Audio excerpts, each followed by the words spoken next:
Šodien turpinam augstā kara krīzēm, un mēs runāsim par Korejas karu. Korejas karš ir pirmais plaša mēroga militārais konflikts augstā kara laikā, kur redzam aktīvu abu pušu iesaisti, bet šajā karā tieši kā kardarbībā dalību ņem Amerikas Savienotās valstis. Ļoti īsti par priekšvēsturi. Koreja ir teritorija, kuru jau 910. gadā anektēja iekļauj savā teritorijā Japānu. Līdz ar to Japānas okupācija tur ir stipri ilgāk nekā citās teritorijās, par kurām mēs varam skatīties Otrā pasaules kara kontekstā. Līdz ar to pēc Otrā pasaules kara, kad Koreja tiek sadalīta starp ASV un PSRS okupācijas zonās, attiecīgi ziemeļi ir Padomju Savienības pakļautībā, dienvidi Amerikas Savienoto valstu, Korejas iedzīvotājiem tāda brīvas valsts atjaunošana nav tādās kategorijās iespējama, kā mēs to varētu redzēt, piemēram, Eiropā. Pagaidu robeža tiek nosprausta pa 38. paralēli. Izveidotajās okupācijas zonās veidojas atsevišķas valstis. Tas saistās, protams, ar augstā kara sākumu un to, ka lielvaras nespēja vienoties par Korejas apvienošanu, lai gan abas šīs valstis īstenībā uzstāja, ka ir vienīgās likumīgās Korejas teritorijas saimnieces. Tātad Ziemeļkorejā tiek proklamēta Korejas Tautas Demokrātiskā republika un dienvidu daļā Korejas republika. 50. gadā Ziemeļkoreja sāka uzbrukumu Dienvidkorejai, kā jau teicu, pamatojoties idejā, ka katra no šīm valstīm ir vienīgais likumīgais Korejas pussalas saimnieks. ASV sāka savu pilsoņu evakuāciju,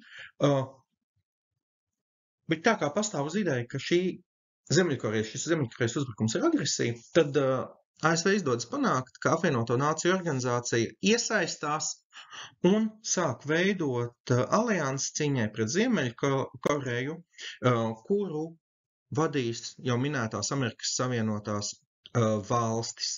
Lai gan kara sākuma posmā Ziemeļkorejai izdodas sasniegt ievērojams rezultātus, gandrīz pilnībā ieņemot Korejas pussalu, līdz ar ASV bruņoto spēku un kara tehnikas koncentrāciju, kā arī Douglas MacArthura vadību, kas ir viens no ievērojamākiem šī reģiona ASV ģenerāļiem, kara gaita mainās.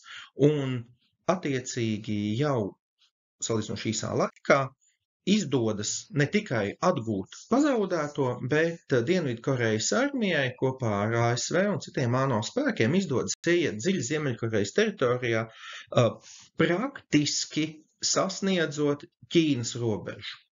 Un šeit karā iestājas lūzuma punkts, jo tajā brīdī, kad Amerikas Savienoto valstu spēki pietuvojas Ķīnas robežai, Ķīna iesaistās karā Ziemeļkorejas pusē. Vai šis bija prognozējami? Jāsaka, droši vien jā, bija saņemti brīdinājumi par to, ka tā var notikt, ja Ziemeļkoreja pārāk tālu atspiež, bet MacArthurs neņēma to vērā. Līdz ar to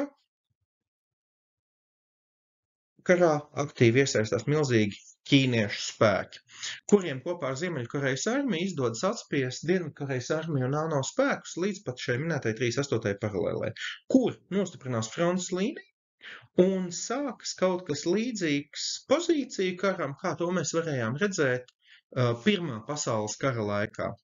Aktīvas izmaiņas frontē neizdodas panākt līdz pat 53. gadam. Līdz 53. gadam, jāsaka, neizdodas noslēgt arī pamieru.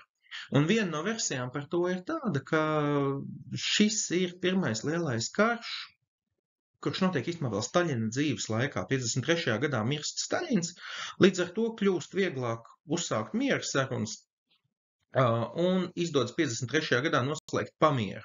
Miera līgums starp abām Korejām nav noslēgts līdz pat šodienai. Tātad, ja nenotiek, par spīti tam, ka nenotiek aktīva kardarbība, mēs līdz pat šodienai nevaram runāt par to, ka abas valstis būtu noslēgušas miera līgumu.